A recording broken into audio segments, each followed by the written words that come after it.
First, I will say I've won more than anyone because I've fought more than anyone. Oh, that's an important point.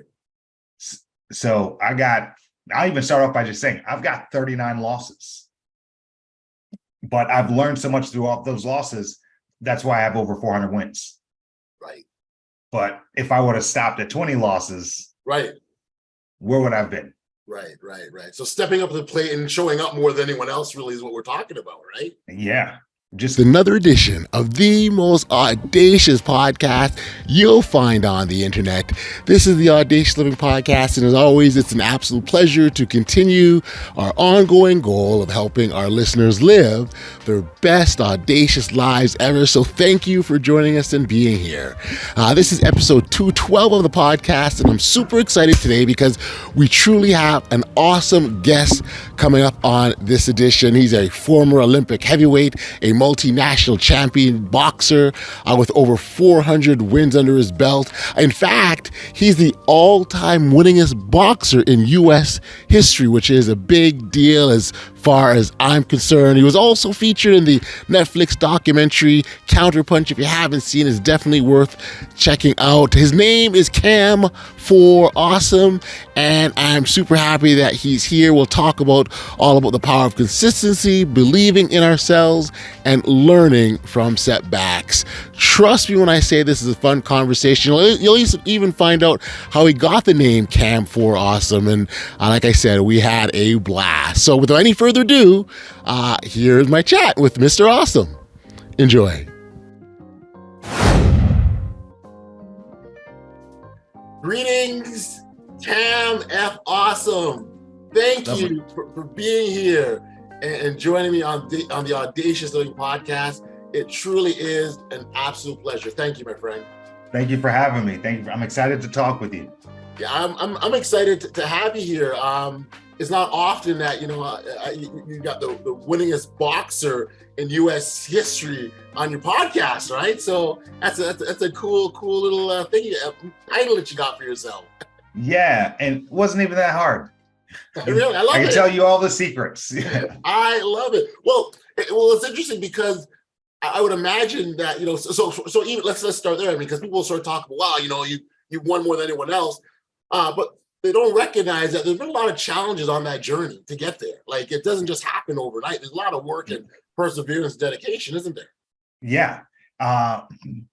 First, I will say I've won more than anyone because I've fought more than anyone. Oh, that's an important point.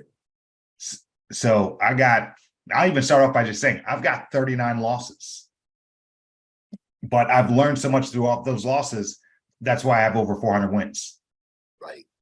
But if I would have stopped at 20 losses, right, where would I have been?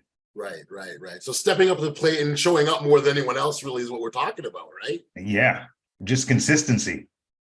I love it. And I think that's an important piece because, again, it's really easy to go, oh, after that first loss, oh, it's over, I'll stop. Well, no, what have you taken from that situation? What have you learned, right?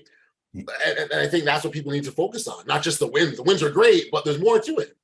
Yeah. There's a dude, Roberto Camarelli. He was the number one boxer in the world at the time, and he came to the U.S. to fight me in Reno, Nevada. Okay.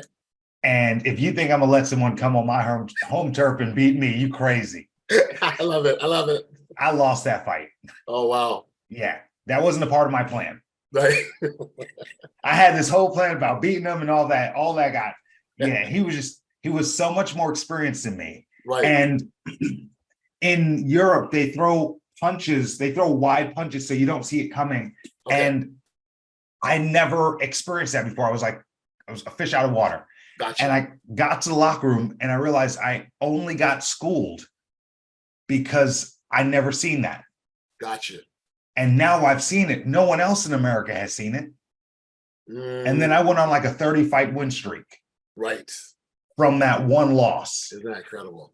I've got 39 of those. That's incredible and a very powerful lesson. Like, you can so you can take from your losses. And I do like the fact, and again, going back to the consistent thing, when you show up, right? If you show up more than anyone else and you stay at it more than anyone else, you will see the results. And clearly you did. Yeah, I can tell you where I found it. Okay. So when I was 14, I was chubby, I was insecure, and I wanted to lose weight. Okay. And I found out in school how calories work.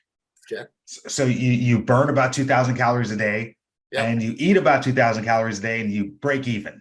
Right. So I'm a very simple person. Gotcha. Okay. So the way I saw it was, if you burn more calories than you consume, you will lose weight. Right. Every diet in the world, that's all it is. There hasn't been a diet in the world that doesn't work. Right.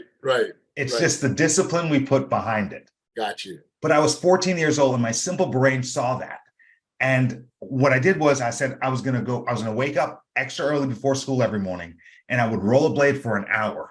Okay. Because if I burn, I was not going to consume less calories. I loved eating. Right. I woke up in the morning. You got energy when you're a kid. So I woke up in the morning early, I'd rollerblade and then go to school. So if I burned more calories than I consumed. I did it for 6 days in a row. I remember that. Wow. I was sore. I was tired. And not one single person stopped and said, "Hey, Cam, I can tell you're losing weight." Right. And I couldn't see a difference. Right. And I had to ask myself, am I wasting my time? Mm. Then I look back at the equation. 1 + 2 = 3. Yes. If I burn more calories than I consume, I will lose weight. Yes. Math doesn't lie. That's right. And I realized, like, well, okay, I didn't gain this weight in 6 days. Mm-hmm. I have nothing else but time. I have to go to school, so I'll just keep doing it. Yep. And after about 3 months, people started to say, "Oh, look at Cam. He think he's skinny." I love it. I would blush because it was confirmation that it was working. Yes. So I came up with a formula. Very simple, because I'm a very basic dude. Yeah. 1 + 2 = 3. Yep. In this equation, you are 1. You should always be your own number 1. Yes. No one's going to believe in you unless you believe in yourself. In this equation, 1 + 2 = 3. The 3 in this equation is the outcome, the objective, the goal. Yes. 1 + 2 = 3.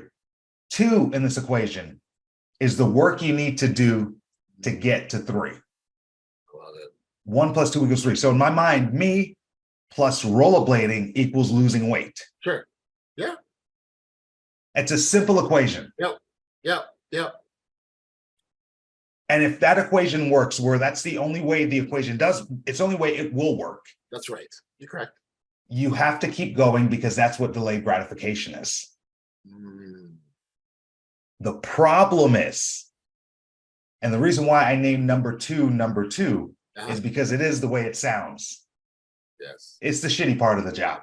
Yes. It's the part that people don't want to do. It's the hard work. It's the actual discipline. Yes. It's the waking up in the morning. When it's raining, do you still go for a run? Right. 1 + 2 = 3. You can be happy when you do number 2. Yes. You can be hungry when you do number 2. You can be sad. You can be frustrated. You can be happy, but you got to do number 2. You got to do it number 2. Can't be constipated in here, bro. Drink that prune juice, man. Drink that prune juice. Whatever you need to get it done. Oh, because a lot of us get caught up in that number 2, where we feel like we're stagnant. Now, Michael Jordan got cut off his middle school basketball team. He did? Yes, he did. Do you know why? Well, my understanding, he just wasn't good enough. He wasn't good enough. What a crazy idea. Wild. When can we tell ourselves we aren't good enough? And if we don't tell ourselves we aren't good enough, how do we ever become better? That's right. Yeah. What if Michael Jordan's parents showed up the next day and said, hey, I paid for him to be on this team. I paid for a jersey. He has to at least sit on the bench. And that does happen too. That does happen. Happens all the time. Yes, it happens all the time. That's right. But that not making it made him hungry, made him work, made him want to get better. Maybe as simple as he just wanted to prove people wrong, right? Whatever that motivation is. And as a competitor that got in a boxing ring, you would understand the importance of motivation. But whatever that motivation is to get him to get that number 2, right? He did it. He did whatever it is that he needed to do number 2. He did it. Yeah, I watched the Redeem Team, the documentary. Yep. And, it wasn't even that. Oh, it was it was the Jordan documentary. Yeah, the most recent one, the last title run. That one, and he outworked everyone. Yes. Even when he was better than everyone. Yes. And it's like, that's the mentality it takes. Yeah. That's all it takes. But we live in a society and in a culture that we value convenience and we value comfort. Yeah. Right. As humans, we're anti-fragile. The more we go through, the stronger we become. Yes. Right? We forget that. We forget that. So you are you because you went through everything you've gone through. Even the stuff you didn't want to go through. Yes. Now you can look back at it and be grateful, right? That's correct. You're absolutely correct. The value of our experiences are immense. Question now. Yeah. How much do you want your kid to go through? Well, and this is it. As a parent, you want your children to have an easy life, to coast, don't experience pain, to only know about happiness and joy. And I would contend that the pathway to happiness and joy is a bit of pain. Only way. Now, if the only way for your child to become strong is for your child to go through pain, how much pain are you willing to go through to show them what sacrifice looks like? Yeah. No, great question, man. That's a great question. I get parents, because I speak at a lot of schools, and I have parents approach me and send me messages on Instagram. How do I get my kid to put down their phone and pick up a book? And I say, hey, mom, how many books have you read this year? Yeah. Your kid kids don't have ears. They only have eyes. That's right. And they will see and do what you do and pattern themselves accordingly. So I run into a lot of people who plateau in life when they leave school. And we've all heard this. I'm a grown man. I could do whatever I want. No one can tell me anything. I'm grown. So because no one can tell you anything, no one tells you anything, and you've never done anything on your own your entire life. Yes. You've only done things with external motivation. You have to go to school. That sport that you played, did your parents sign you up, or something you did on your own? Right. Your hobby, what do you do on your own? And then you become 25. And it's hard because no one can tell you what to do. And since you don't allow anyone to tell you what to do, right. And you don't make yourself do it, right, it never gets done. Yeah. You just flatline, as you said, you plateau and you don't ever get better. Where as opposed to adopting a mindset and attitude that every day is an opportunity to get better. What I did yesterday was great. So I achieved this accomplishment. It's fantastic. I did that yesterday, but that was yesterday. What's today? Yesterday, right? What can I do better than yesterday? Is really what we're talking about here. And what are you doing different? So I run to a lot of people who kind of feel stagnant in life, and they do the same thing Monday through Friday. Yes. They do the bare minimum at work. They get away with what they can get away with, and they can't. And they even if they excel at their job, they're still not 100% efficient. And then at the end of the day, at the end of the week, they celebrate their week by relaxing all weekend. Right. So after 20 weeks of this, they've worked zero time they've been busting their butt for someone else, but they haven't worked on anything for themselves. Yes. And they're too tired to work out, and you start to lose value in yourself. And you have to be your own priority. No one cares about your success more than you do, and no one cares about your health more than you do. That is correct. And nothing matters more than your health. Absolutely correct. Cam, tell me, at what point did these realizations come to you? I know, like I always like again, when you go through sort of lessons in life, you get to that point where you look back and you're like, and the dots connect. When did that happen for you? Oh, immediately when I started boxing. Oh, really? Physical consequences. I understood. So 1 + 2 = 3. If I wasn't in shape and I got in the ring to spar, I would get beat up and embarrassed in front of my mates. Gotcha. So what I would do is I made sure I was in better shape than anyone. That's all I have. I'm not strong. I'm not fast. I'm like, the only thing I have for me is you're not going to outwork me. Gotcha. So you better be in better shape than me. If you're in better shape than me, then we're gonna have a competitive match. But until that, I'm just gonna run from you until you're tired. These heavyweights don't run.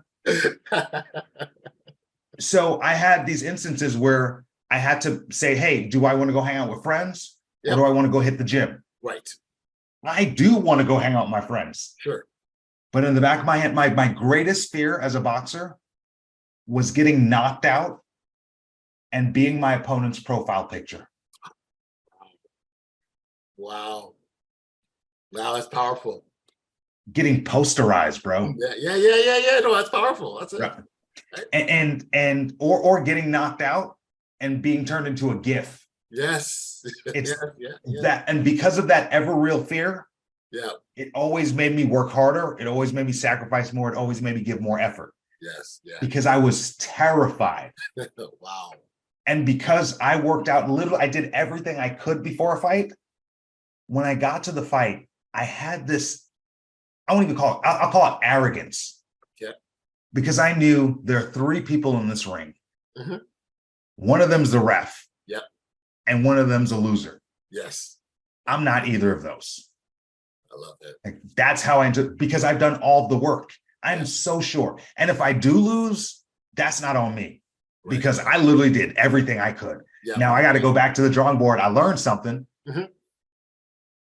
But you can have that confidence when you prepare. But I'll be honest, there are fights where I wasn't as prepared. Okay.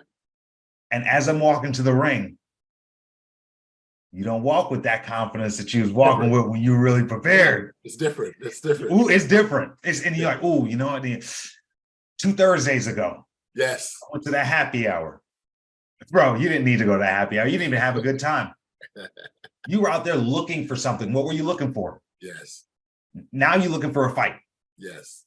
Yes. Because of that fear, I learned that in the very beginning. And that instilled a discipline in me. And now that I'm no longer boxing, I realize the key to life is discipline. I took that 1 + 2 = 3. Yep. I decided when I didn't want to box, I wanted to start speaking. Mm-hmm. Malcolm Gladwell's rule: if you 10,000 hours, right? Yeah, that's right. My thought in boxing is if you have 100 fights, mm-hmm. and I have 3 fights, yep, and we fought, who do you think would win? Guy with 100 fights is more experienced. So my thought process in boxing is I might not be good, but I'll be almost unstoppable when I get to 200 fights. Because if you have 40 fights, which is normally a lot of fights. Sure it is. But if I have 200. Yes, that's right. I ended up with over 400 fights because that was my thought process. Well, and that goes back to the showing up thing, because showing up and consistency that we talked about right off the top, right? And you do that if you outwork, because essentially what you're doing is you're outworking the competition. And if you can do that and show up more than anyone else, how can you not be successful? And here's a problem that natural athletes have. Okay.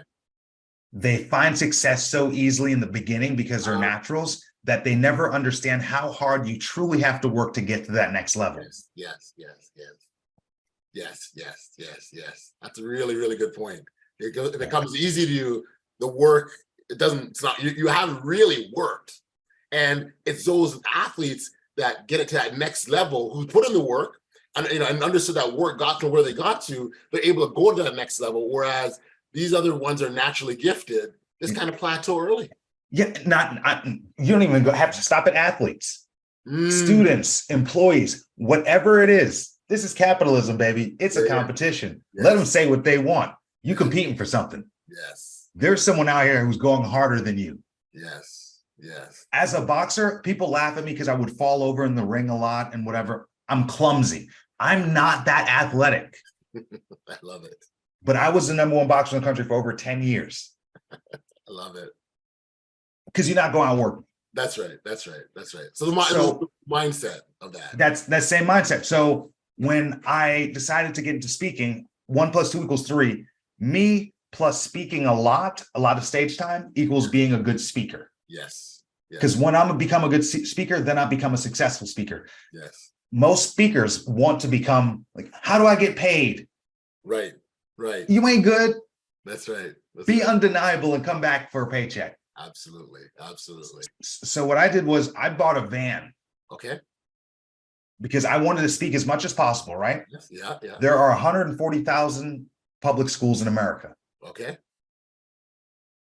I was going to speak at as many schools as possible. So I bought a van because if I bought a van, I didn't have to pay for flights, hotels, and rental cars. And I lived in my van for 3 years, speaking at 200 schools a year. I love it. When I tell you, when I step on a stage, I am comfortable. Yeah. Yeah. I am dope. Yes. Yeah. I am good. I'm comfortable. Because I put in so much work. The work. Oh man. But in the very beginning, I was terrible. Sure. Sure. Yeah. Well, the beginning of anything, you're not good, right? And if someone thinks that it's a misconception, in the basketball, I'm a big basketball guy, and I can remember very early on. When I took my younger son, we take him to these basketball camps, these kiddies camps, and I had this one sort of camp where the fathers bounce past the ball to their kid, and it goes back and forth, and it teaches them skills early. Well, I remember this father next to me. You would have swore that his son was the next Michael Jordan, right? Because he was great. And I'm like, just slow down. Yeah, maybe he's got something natural now, but no one else here is good because they're just tired. Right? Yeah. Let's see how long that lasts. And it's that. Yeah, and I see a lot of those young athletes who are just athletes to please their parents. I got you. Yeah. Cam, let's go. Let's dig into your boxing career and the roots of it, because I think it's important for people to understand that you went through some challenges yourself early on. Yeah, I did. So after I realized that equation worked with rollerblading, yep, I decided to go to the boxing gym, not because I liked the sport. I just wanted to look like a boxer, because if I look like a boxer, no one will bother me. And I had to.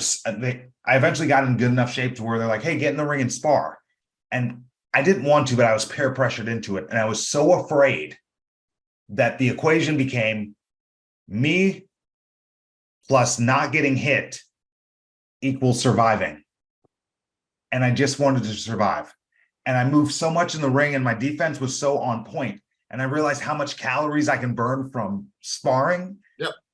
I was like, oh, that's all I'm going to do is spar. And within 2 years, because I sparred so much, I got so much time in the ring, I became the #1 heavyweight in the country. I qualified for the 2008 Olympic trials within 2 years, but I lost. I ended up winning nationals in 2008, 9, 10, 11. In 2012, I won the Olympic trials to represent the U.S. in the London Olympics. But then I was eventually kicked off the Olympic team and suspended for a year for not filling out paperwork, essentially. Yeah. Technicality.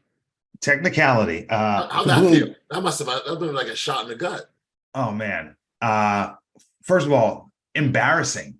You're on the news in your hometown. You're going to the Olympics. Everyone knows you in the Walmart. You're like, oh, you're going to the Olympics, and then when I get kicked off the team, I didn't post about it online because I was embarrassed. Sure.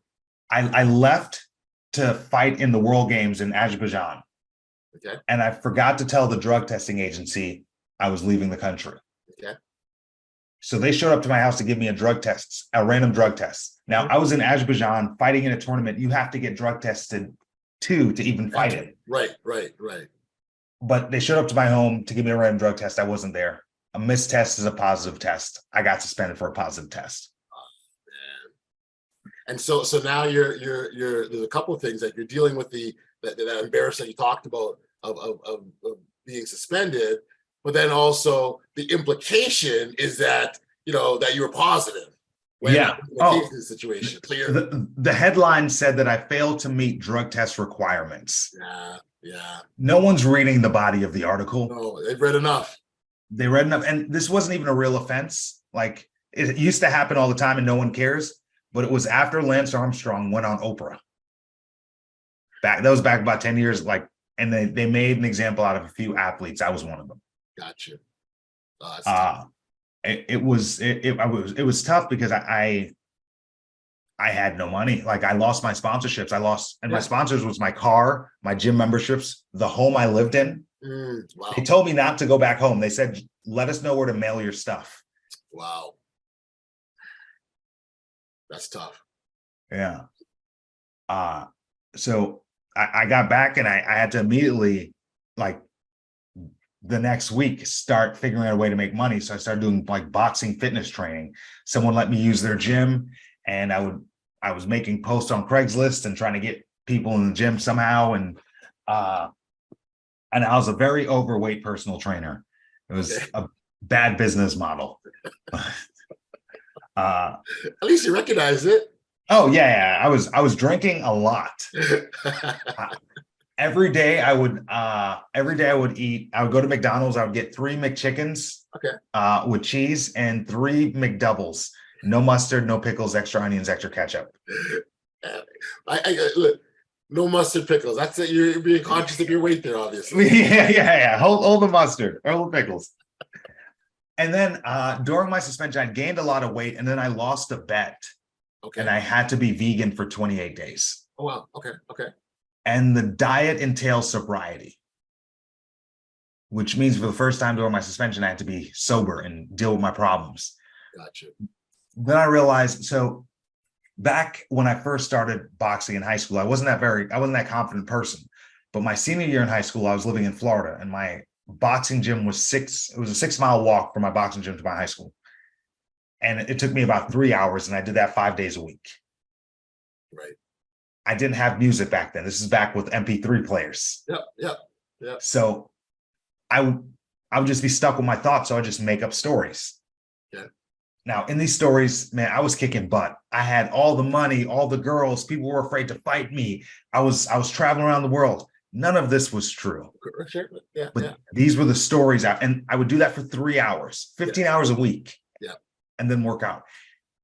In 3 months of that, I walked different. I was so cocky. My internal dialogue said, my ish don't stink. I was feeling I became cocky. The pendulum had swung. I was obnoxious, if I'm being honest. Right. Yeah. But I walked into the ring so cocky, so confident, because I knew my greatness. Yes. Because I did number 2. Yes. And now, I was humbled by life in 2012 when I got kicked off the team. Gotcha. Now, do you have your phone on you? I do, yeah. Can you Google the definition of humble? I will Google the definition of humble right now. And while you do that, let me know, do you have children? I do. Okay, think about your middle child, because no one remembers that they have one. I do. All right. Okay. You almost forgot. Now, look at that definition of humble and tell me if you would wish this definition upon your child. So I'll read it out loud here. Having or showing a modest or low estimate of one's own importance. And it gives an example. He was humble about his stature as one of the rock's history's most influential guitarists. Okay. Yeah. So does that, maybe that's a fluke. Read me the second definition. All right. Second definition. Of low social, administrative, or political rank. Does that sound positive? No, absolutely not. If you think about how closely the word humility is to humiliate, and you realize the root word, the Latin root word of that is lowly. Yes.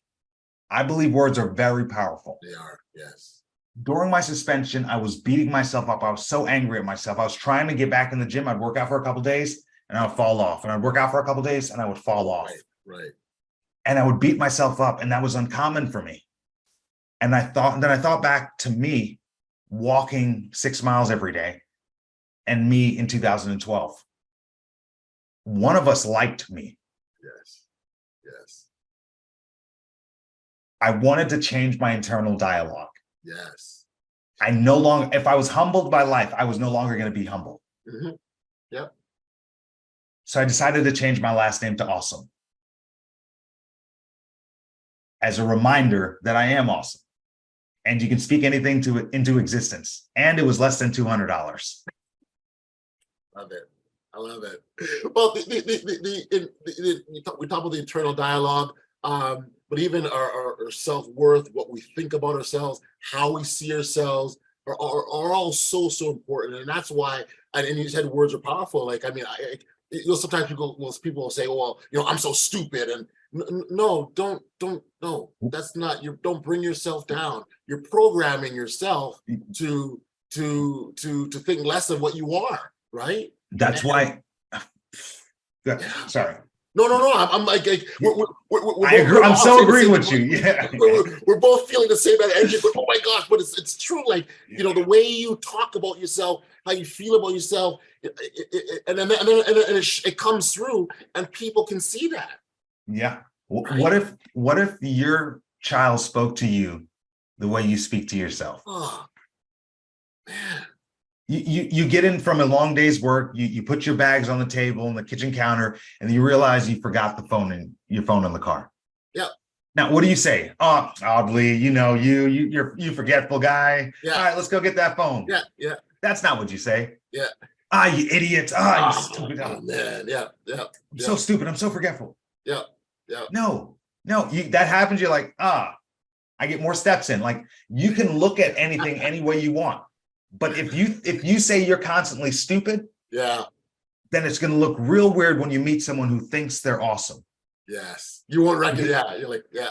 It looks narcissistic almost. Yeah. Because when I say be humble, first of all, side note, be humble in the eye of the Lord. But hardly last time I checked, you weren't the Lord. That's right. Okay. Now, I'm not saying be obnoxious. I'm not saying be aggressive. Don't be. But speaking highly of yourself is free. Yeah. Oh man. It is. So it's funny as you mentioned this, I reflect on as a kid I was a big Batman fan of Batman as a kid, and I remember it was a particular episode where one of these supervillains was attacking people in their sleep, in their dreams, and Bruce Wayne was under attack. And somehow Bruce Wayne was able to get, overcome and get out of the dream and win. He was successful and all that kind of stuff. And the person, so they're doing this debrief. They said, well, how did you do it? How did Bruce Wayne do it? And he goes, I'm not Bruce Wayne, I'm Batman. Right. So in his head, he goes, I'm Batman, right? Yeah. I'm the superhero. I'm the superpower, and you can't stop me, right? So it's very much what you're talking about, right? Yeah. How we think about ourselves is key and important. Yes. And the thing is, you look your child in the eye, right? Yeah, and when they're a kid, you say, you can be anything you want to be if you put your mind to it. You do the number 2. You do anything, you can be anything. Yes. And you genuinely believe it in your soul. Yes. Then why wouldn't you believe that about yourself? Right. And what would it look like if you did? Yeah, that's right. So it's that mindset shift is so key, right? We have to recognize what's happening to us in the moment, and then make that adjustment, make that change. I sort of liken it to sort of generating awareness. So here's an example. You walk into a room that's completely dark, right? But then when you turn on the light switch, you'll see the chairs and the furniture and the couches and all these sorts of things. The lights didn't put those things there. They were there before. What the light did is allow you to see it. And that's what we're talking about. Flick that light on for people. I know exactly how to do it. Okay. So we read books, right? Yeah. We've read a ton of books because we value someone's insight, their opinion. We want to know their way. How did they become successful? Yes. And then we get to the end of the chapter and it says, hey, do this action step. Don't go any further until you do this action step. What do? We turn the page. We turn the page. We cheat and we go anyway. Yeah, I'll get back to that. How many books have we didn't get back to? There's a few. So what I decided to do, it was during the pandemic, I had a lot of free time. Sure. I said, the next book I read, I'm just going to do everything. Right. And that happened to be Napoleon Hill's Think and Grow Rich. Oh, wow. That's a good one. A little woo-woo for me. Okay. But I took lipstick. I'm writing on my bathroom mirror. I got Post-it notes all over. I'm doing the mantras. I went all in. Right. You're committed. I got you. I committed. It worked. Mm. And then I figured, if you can do this with money, could you do it with happiness? Yeah. Because that's true wealth. Yes, absolutely. Now, I'm actually wearing the socks right now. Don't know what this one says, but it says awesome, right? Yes, it does. So it's a sock company. Okay. This lady started a sock company, and she puts positive affirmations on socks. I love it. Because your brain is more receptive to information, not positive or negative, just information first thing in the morning. Okay. So she wants people to start their days by saying positive things. So on the top of the socks, it says, I am awesome. Got you. Right? So that's how I connected with this lady. Knowing that, I thought, well, what's the first thing we actually do in the morning before we even put on our socks? Our phones. Yeah. And if you know anything about phones, the news is if it bleeds, it leads. Yeah. And your timeline is the worst gets shown first. Correct. So we wake up, we hit snooze, we do math in 9-minute increments, and then we start reading our notifications. Yes. Yeah. Every time I get on Twitter, it's like someone died. Yes. It's like people die every day nowadays. Yeah. Oh, people have always died every day? But this is the first time we're able to be aware of it. Right in the moment. In the moment. Yes. So I decided I'm going to suspend that. And what I would do every morning is before I look at my phone, I would write a list of 10 things I was grateful for. I was going to do this for 30 days. I'm grateful for my house. I'm grateful for my car. I'm grateful for my washer. I'm grateful for my dryer. Those are two different things. You can be grateful for everything. I was going to do 10 things in the morning before I look at my phone. Yes. But the catch was I wasn't going to repeat anything on this list. Wow. So after about 2 weeks, it got increasingly harder to come up with 10 things. And I really wanted to look for my phone. Were you tempted to reduce the list to 5, maybe? Like No. See, I'm an extremist. I found a loophole, though. Okay. I started to look for things to be grateful for throughout my day, stored in my memory. Got you. And be able to write my list faster in the morning. That's it. That was my cheat code. Okay. I just want to look at my phone. Then I learned out about your RAS, your reticular activating system. Are you familiar with this? A little bit, but yeah. Okay. So I'm not a doctor, but if I were, I have the best doctor name ever.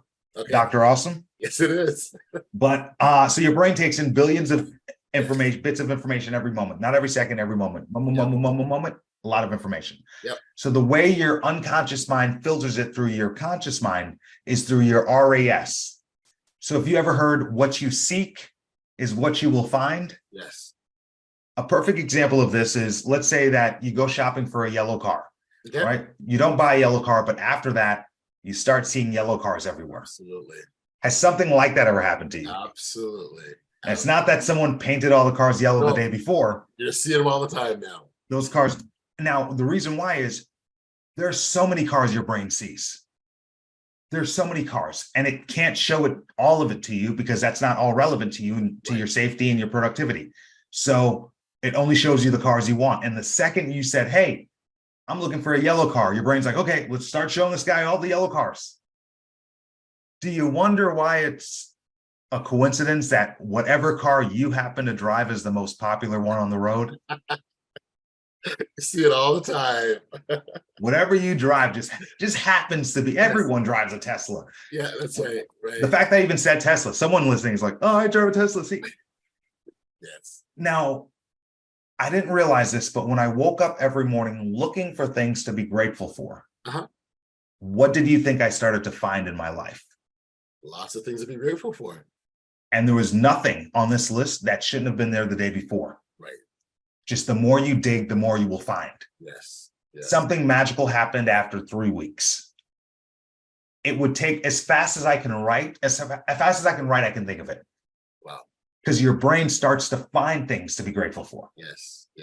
But if I were to tell someone, give me 10 things that's not going right in your life, they could come up with that a lot faster. Absolutely.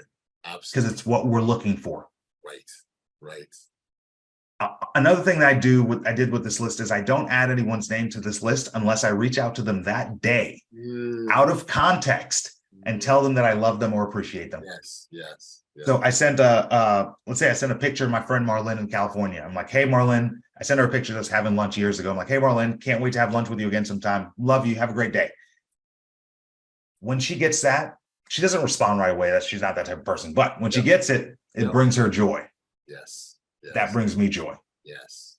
When she responds, that brings me joy. Yes. That's going to bring her joy. It's powerful. Now, I've been doing this. I was going to do it for 30 days. Okay.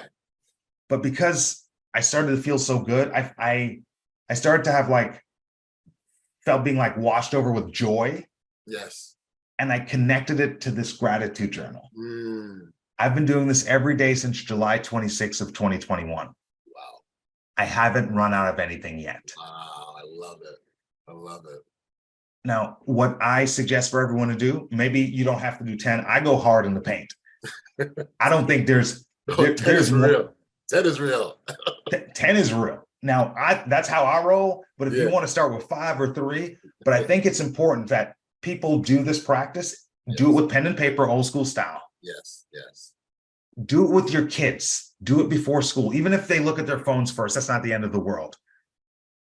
But if you started to do this with your 3-year-old or 4-year-old before they even really knew how to write, and then as they got older, they continue to do it on their own. Yeah.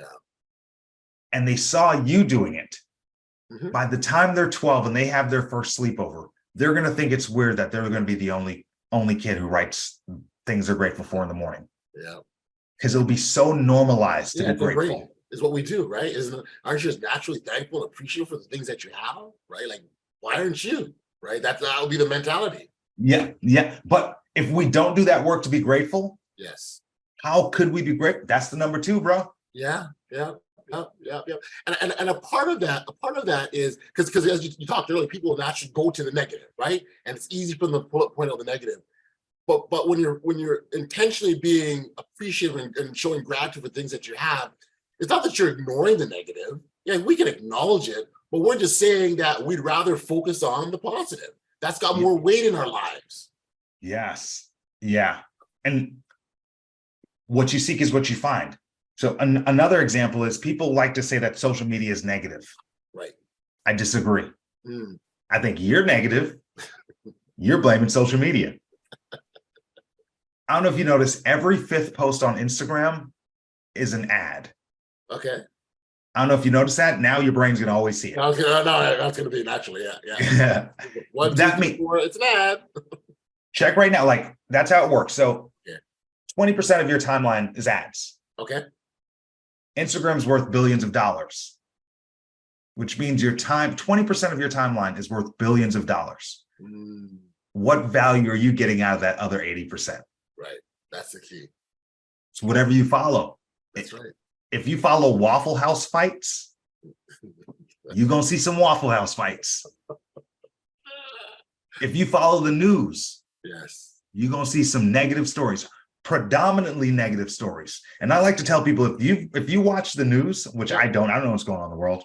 I take pride in my ignorance. There's nothing I could fix. Now, if you're watching the news and you haven't taken direct action based off something you've seen in the last 7 days, then that's not information. That's entertainment.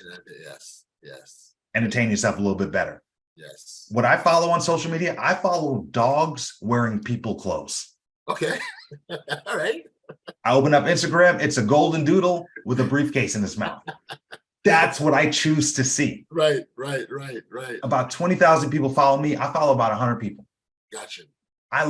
There's thousands of people I love. But just because I love you don't mean I have to follow you. Correct. Because some people, they post negative things and I can't have your negativity in my life. No.